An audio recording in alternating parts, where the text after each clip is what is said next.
நீ மாறுபட்ட சூழ்நிலை சீமான் வந்து ஒரு காமன் கேண்டிடேட்டுங்கிற லெவல்ல அம்பாசமுத்திரம் இருக்கிறதுக்கான ஸ்ட்ராட்டஜி உருவாயிட்டு இருக்கு. காமன் கேண்டிடேட்னா அனைத்து கட்சிகளும் ஆதரவு. அது அன்புமணி அதுல மதுராந்தகத்துல ஆரம்பிச்சாருல்ல, அதை மையமா வச்சு அன்புமணி அதை ஆரம்பிச்சு அதுக்குள்ள வராரு.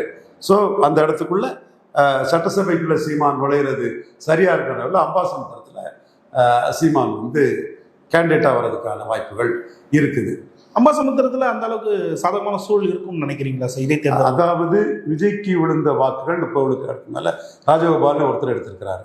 விஜய் பிறந்த நாளே அம்பாசமுத்திரம் கொண்டாடப்படும் கிடையாது, நடக்கல. முதலமைச்சர் முன்னாடி நடந்த விஷயத்தை தான் நம்ம சொல்றோம்.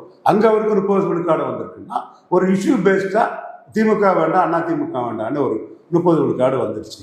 இப்போ திமுகவும் தோத்துட்டு அண்ணா திமுகவும் தோத்துட்டு இப்போ விஜய் தான் ஸ்டார். விஜய் தான் 35 விழுக்காடு வந்திருக்கிறாரு. விஜய் கூட தான் காங்கிரஸ், சிபிஎம், சிபிஐ, ஐயுஎம்எல், பிசிக்கு எல்லாமே ஒட்டிக்கிட்டாங்க. ஸ்டாலின் முதல்வர்னு சொல்லி வாக்கெடுத்தவங்க கொஞ்சம் கூட இதெல்லாம் ஒட்டிக்கிட்டாங்க. இதான் மக்கள் எப்படி பார்க்க போறாங்க? மக்கள் இவங்க ஆதாயத்துக்கு மந்திரி பதவி வாங்கிட்டு போயிடலாம், மக்கள் அதை எப்படி பார்ப்பான்னு இருக்குது இல்லை.